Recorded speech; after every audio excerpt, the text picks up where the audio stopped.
Call Allah, Yahweh, call Allah, La Yahweh, Wa Yahweh Shah, which means all praises to Yahweh, being the true name of the Heavenly Father, who you people call God, Bahashem, which is in the name of Yahweh Shah, which is the name of the only begotten Son, who you people ignorantly call Jesus Christ. Those are the true names of the Heavenly Father and the Son. I do want to give a shout out to the Akim that's pushing this word and spreading this word like wildfire through the four corners of the earth. Okay, uplifting the name of Yahweh or Yahweh Shah into the confusion of faces whose bloodline traces back to Abraham, Isaac, and Jacob, our forefathers. Also, if it contains to the traces back to these tribes right here through the man, and if your spirit bear witness with this word and this truth, and you can receive it as if you're one of the children of the Most High, then you are an Israelite. To the few sisters that do listen and learn Shalom, to the elect of the nation of Israel, wherever you may be, scattered throughout the four corners of the earth, who this word is going out to, okay? Shalom to you, once again, to you so-called Negroes, Latinos, and Native Americans. You will make and consist of the 12 tribes of Israel, okay? You are the Hebrew Israelites by blood, okay? That is your real nationality, okay? Not the bywords that you see on the right side, okay? You are the chosen people of God, basically, okay? Of Yahweh, okay? His name is Yahweh. So, I want to play this video. It just came out last night. I got off the plantation, okay? The gig, I wanted to do some scriptures came to mind when I seen this. So, this is on RT News, Russia Today's News, okay? It says U.S. has no funds for infrastructure, but plenty for empire, okay? Which is a lie, okay? So this is a major sign that this man is going down, man. This man does not have any money. America, okay, let me just play the video. Let me not rant. So let me play the video. Real ones do be edifying, though. It's billions of dollars to build infrastructure in other countries. It's neglecting to repair some of the most basic resources here at home. It raises questions about the priorities surrounding one of the main things that impacts us all, the roads. RT's Rachel Blevins has the story. The current state of infrastructure in the United States leaves much to be desired, but even here in the nation's capital, drivers are forced to deal with inconveniences like potholes on a daily basis, and they are paying for it in more ways than one. Statistics from AAA show that damage from potholes cost Americans more than $3 billion each year. They say that in 5 years, 16 million drivers across the country have suffered pothole damage to their vehicles. The problems range from tire puncture and bent wheels to more expensive suspension damage. Last month, the roads here in Washington, D.C. made headlines when a sinkhole was discovered just blocks from the White House. In another recent case, 5 vehicles collided and 3 people were injured on a busy D.C. road that is riddled with potholes. Investigators said that the poor road conditions were a prime suspect. The District of Columbia's budget to repair roads, sidewalks, and alleys is more than $430 million in 2019. The funds to repair roads here in the United States also include billions of dollars from the federal government, but the roads in the U.S. are not the only ones the government is funding. The U.S. reportedly spent more than $3 billion to reconstruct or repair 10,000 miles of roads in Afghanistan, and a government oversight report found that 95% of the sections of roads were either damaged or destroyed. The government's own efforts to maintain roads here in the U.S. has left many wondering why necessary repairs are still lacking.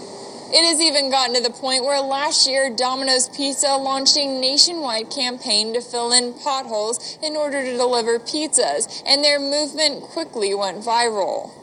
Even with billions of dollars in funding, Americans are still facing billions of dollars in damages from failing roads, which create safety risks across the board.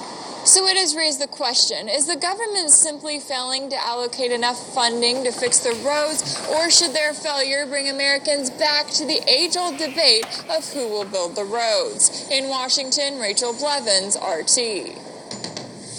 For more on the country's infrastructure crisis, we turn to investigative journalist Ben Swan. Ben, thanks for being here. Hey, Sarah.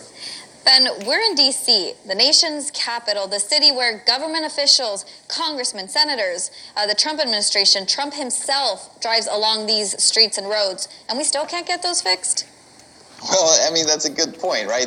I think, though, when you consider the fact that a lot of the members of Congress who drive on those roads don't actually drive themselves, like how many members of Congress actually drive their own car, including the president, right? So I think that it's easy for them to ignore a lot of those issues. And then, as you know very well, being in Washington, D.C., you're broken up into a quadrant there, right? What things look like in Northwest D.C., very different than what they might look like in Southeast D.C. So certainly within the nation's capital alone, there's probably disparity in terms of what the roads look like, but that's also the issue that we're seeing across the nation, and vast amounts of this nation's infrastructure, from roads to bridges and highways, need to be desperately repaired and are decaying, and very little is being done to fix that. Well, and that's something that President Trump ran his campaign on, infrastructure, spending a lot of money on it. He released 2017 report. That bill didn't even pass the House. It hardly got any attention. We saw a 2.6% increase in a total defense budget this year to $716 billion. No one questions that. Why are people questioning more like bridges, roads? What happened to the America First policy? Yeah, I mean, that's a great question. I mean, we have a general sentiment in the public here in the United States that we do not ever question military spending. And let's make no mistake about it. We refer to this as the defense budget, right? But it's not about defense at all. These are not budgets that are working to defend the sovereignty and the safety of the United States and its citizens. Instead, it is the empire machine in terms of military equipment, military contractors, and money being spent to ever expand the empire that is the United States. So, but there's never a question being raised about that. Meanwhile, and as you mentioned, we have these decaying infrastructure situations in place, and very little is done about it. And when it comes to time to run for office, it seems like politicians will talk about it, but then they ignore it as soon as they get in. I mean, keep this in mind. President Trump has talked a lot about this border wall. Just take that for instance. It costs anywhere, and this is an estimate from the White House, anywhere from $8 million to $25 million per mile that wall would be built, depending on where it's being built. And that's a huge discrepancy in terms of the price tag. But if you take that same number and you compare it to what it would cost to build roads and highways, brand new 2- and 4-lane highways, you could do 2 to 4 times as many miles worth of highways as you can for border wall for the same price. And yet that is, again, a completely ignored subject because it's not as vitriolic and it's not as exciting to people as it is to talk about things like border security. Well, hopefully, I mean, these are things that people use on in their everyday lives several times here in D.C., other places like California and New York who have the worst infrastructure as far as roads, bridges are falling apart. Hopefully, if like Pence made a statement saying that they're going to... Well, that's good enough, but basically, it's over, man. Okay? This man, here it is. This country is supposed to be the most richest, country in the world, but they can't even keep their infrastructure up, man. Just like she said, bridges are collapsing. You got potholes all on the road, okay? I was driving home and hitting nothing but potholes, okay? So I'm going to get my first scripture. But this is the Most High's doing, man. The Most High is doing that on purpose. Hold on, some madness going on.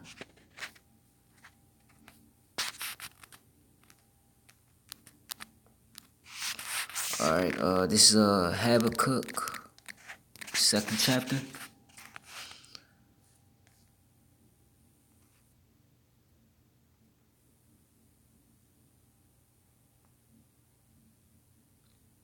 This is Habakkuk 2 and 5. I'm going to start here. Yeah, also, because he transgresseth by wine, he is proud, man. Neither keepeth at home, who enlarges his desire as hell, and is as deaf and cannot be satisfied, but gathereth onto him all nations, and heap up onto him all people. And what's that going into? How Esau, Edom, who is the so-called white man, you see how he has military scattered in all these other countries, right? And what does he do? He gathers all the resources, the riches, and runs the laws in those countries, man, He can never keep at home, It's like he's trying to do in Venezuela. Shall not all these take up a parable against him, and a taunting proverb against him, and say, Woe to him that increaseth that which is not his? How long? And to him that ladeth himself with thick clay. So let's go, okay, into that word, okay? You always go in. This is the, all right, let's hear it. Strong's H, 5671, avteet, avteet. So the word is FTs. And the weight of pledges, hefty debts, man, okay? And that's good. And this is this country, and there's a reason why Esau's not funding this infrastructure anymore. Because if you go back some time ago, he was quickly he would quickly situate that out, man. Now you had potholes in the nation's capital. You saw that sinkhole, man. Okay, but this is why Esau, okay, is not investing in his infrastructure. What you people don't realize is this country is, as you see the U.S. national debt right there, is the debt clock. Okay, what is that? 22 trillion, if I'm not mistaken. Okay, look, debt per person, $67,135. Okay, look, this country is in complete debt, man.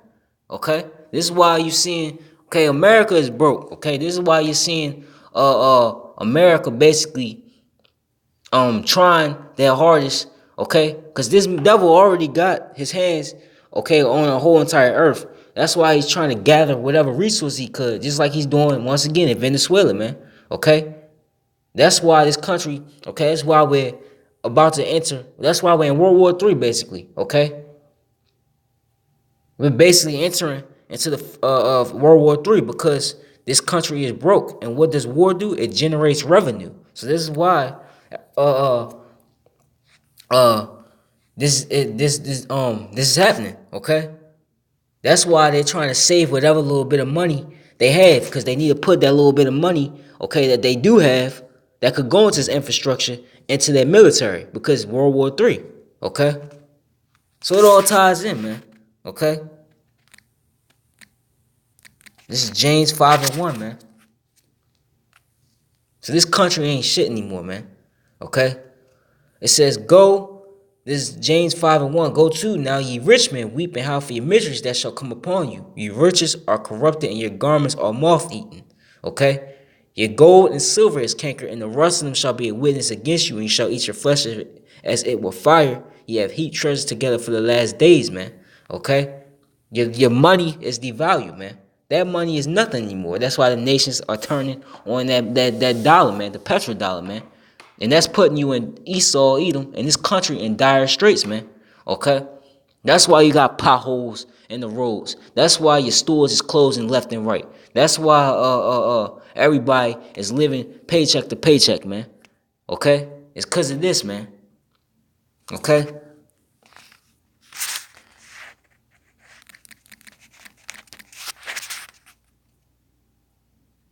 This country ain't what it seemed to be, man. Everybody seeing this country ain't that most looked and sought after country anymore.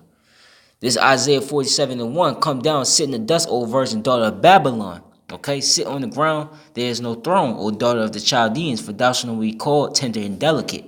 Okay, nobody looks at this place as a place to come to anymore. Everybody's trying to get the hell out of America, man. Everybody, you got people fleeing states, New York, California, definitely California, okay? Chicago, and more states, man. And just America, period, man. Take the millstone and grind mill, uncover thy locks, make bare the leg, uncover the thigh, pass over the rivers. Thy nakedness shall be uncovered, yea, thy shame shall be seen. I will take vengeance and not meet thee as a man, okay? And this is a major part, man, the infrastructure of America, man, okay? That's what's being seen. This place is falling to pieces, man. And this is all the workings of Yahweh Ba'ashim Yahushua, man. And he's not even down here physical, man. Physically in the flesh, man. Okay, it's all, and he's doing it, okay, taking vengeance first by what? This word, man. This word is taking Esau down. That's why Esau is coming, okay, trying to come with this persecution, man. Because this word is affecting his whole world and his agenda, basically, man. Okay. As for our Redeemer, the Lord of hosts is his name, the Holy One of Israel. Sit thou silent and get thee into darkness, O daughter of the Chaldeans, for thou shalt be called Telek, no more be called the Lady of Kingdoms. I was wroth with my people, and I polluted my inheritance and given them into thine hand. Who? Esau. You were the modern Chaldeans. Thou didst show them no mercy. Upon the ancient hast thou very heavily laid thy yoke. And thou saidst, I shall be a lady forever, so that thou didst not lay these things to thy heart, neither didst thou remember the latter end of it. Okay? You thought, okay, including you people out here, you thought, okay, just like Isaiah 49, real quick, let's get that. Okay, Isaiah 49, not Isaiah, Psalms, and 11. This is what Esau thought and the rest of you people, okay? Their inward thought is Psalms 49 and 11. Their inward thought is that their houses shall continue forever, and their dwelling place to all generations. They call their lands after their own names, man. That's what you thought, man, okay? But now, all through Yahweh by Hashem Yahushua, okay? That's not the case now. Esau seeing, okay, that this word is faithful and true, and that is affecting them, okay? Now it's the 8th verse, okay? So, you know, we at your latter end, man, okay? That bound that the Lord has set up for you, according to Job, what is the 14th to 15th chapter? We're starting to reach the near tip end of it, man. Once you reach that limit that the Lord has set up for you, it's over, Esau, okay?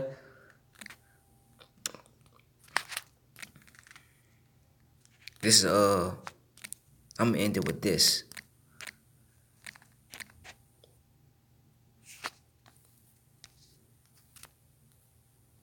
This is Malachi 1 and 3. And I hated Esau, and laid his mountains and his heritage waste for the dragons of the wilderness. Whereas Edom said, we are impoverished, okay? And this is what you see, and then complain about this country, the state of this country. This is them now. Whereas Edom said, we are impoverished, but we will return and build the desolate places. Thus said the Lord of hosts, they shall build, but I will throw down. They shall call them the border of wickedness, and the people against whom the Lord have indignation forever, man. Okay? So you could build all you want, Esau, but, you know, the Lord's just going to throw it down. It's eventually, as we're entering the time of the destruction of Babylon the Great, which is America, man. Okay? So this place is destined for destruction, and we're reaching the end of this place now. Okay? Your infrastructure is a major sign there, along with all other prophecies that's coming to pass, okay, that we're at the end of this, okay? And that's why Esau Edom, the so-called white man, is going to do Revelations 12 and 12. And the devil shall come, because he know if he have but a short time, shall come down with great wrath, because he know if he have but a short time left. I know I get that all the time, because that's what we're about to enter into, okay? So that's my lesson, and you know, Lord willing is edifying. Call Allah Yahweh by Hashem Yahushua, and shalom to the hopeful elect.